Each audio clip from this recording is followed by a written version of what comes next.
ইংরেজবাজার পৌরসভার board meeting এ মঙ্গলবার শহরে দীর্ঘদিনের সমস্যার যানজট, বেআইনি পার্কিং ও ফুটপাত দখল ইস্যু নিয়ে সরব হলেন পৌরসভা বিজেপি বিরোধী দলনেতা অম্লান ভাদুরী। তিনি অভিযোগ করেন পৌর এলাকার সাধারণ মানুষের নিত্যদিনের ভোগান্তির সঠিক সমাধান নেই পৌর প্রশাসনের হাতে। পাল্টা জবাবে পৌরসভার চেয়ারম্যান কৃষ্ণেন্দু নারায়ণ চৌধুরী জানান, এই সমস্ত সমস্যার সমাধানে একাধিক পরিকল্পনা গ্রহণ করা হয়েছে এবং তা বাস্তবায়নের পথে রয়েছে। তিনি আরও বলেন, বিরোধী পক্ষ গঠনমূলক প্রস্তাব না দিয়ে শুধু সমালোচনায় ব্যস্ত। সভায় উপস্থিত অন্যান্য কাউন্সিলররা এই ইস্যুতে মতামত তুলে ধরেন। বোর্ড মিটিং এ এদিন শহরের উন্নয়নমূলক বিভিন্ন প্রকল্প নিয়ে আলোচনা হয়। মালদা থেকে হরেন চৌধুরীর রিপোর্ট, বাংলার কথা। বিরোধী দলনেতা এখানে যা বলেন বাইরেটা অন্যরকম বলেন। এখানে যা বলেন কোন বডি 100% করতে পারবে না। আমাদের যা লিমিটেশন আছে, বেঙ্গল মিউনিসিপ্যাল অ্যাক্টের যে লিমিটেশন আছে, সেই লিমিটেশনে আমাদের কাজ করতে হয়। ফান্ডের অনেক ক্রাইসিস আছে। বিরোধী দলনেতা যদি বলেন যে এখানে এত লক্ষ বা কোটি টাকা খরচ, ইটস নট পসিবল। রোড ব্যাপারে কি পার্কিং এর ব্যাপারে এটা ডিস্ট্রিক্ট অ্যাডমিনিস্ট্রেশনের পড়ে। আমরা অনেকবারই এসপি সাহেবকে, আমাদের ডিএম সাহেবকে বলেছি, এখনো পূর্ণাঙ্গ মিটিং হয়নি। পূর্ণাঙ্গ মিটিং হলে ট্রাফিক ব্যবস্থাটা উন্নীত হবে।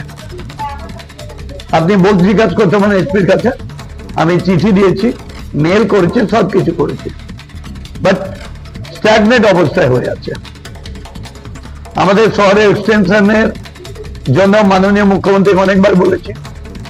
মাননীয় মুখ্যমন্ত্রী ডিএম কে বলেছেন, ডিএম একটা মিটিং ডেকেছেন, সেই মিটিং এ কোনো কনসেনসাস নয়, ভেঙে গেছিল। আবার সিএম এর অফিস থেকে এসছে, আমাদের মন্ত্রীর অফিস থেকে এসছে, আবার হচ্ছে। ফলে আমাদেরকে, আমরা অথরিটি নয়, যেটা মনে করবো সেটা নয়।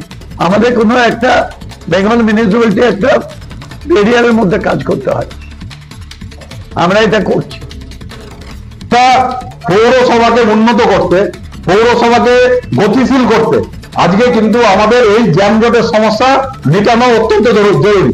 কারণ আজকে আমরা এনএসও রোড হোক, কেদেশান্নাল রোড হোক, বা বিজিগিরি রোড হোক, বা রাজমহল রোড হোক, সমস্ত জায়গায় এমন করে পার্কিং এর অবস্থা।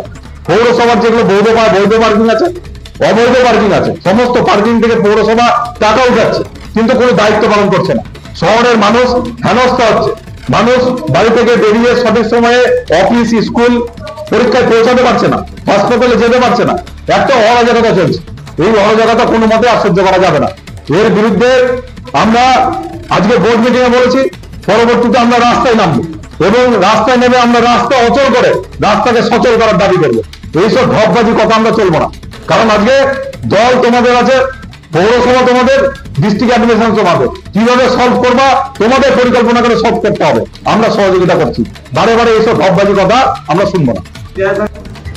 উনি রাস্তা অবরোধ করবেন না রাস্তা ভেঙে দিবেন, সেটা উনাদের ব্যাপার, এটা আমি যেতে চাই। কিন্তু মিউনিসিপ্যাল লেভেলে আমরা যতখানি বিরোধী নেতাদের সম্মান দিই, বিরোধী কাউন্সিলরদের সম্মান দিই, অতীতে মনে হয় কেউ দেয়নি। আমরাও এক সময় বিরোধী ছিলাম, কোনো কিছু হয়নি, কিন্তু আমরা যথেষ্ট মর্যাদার সঙ্গে দেখি।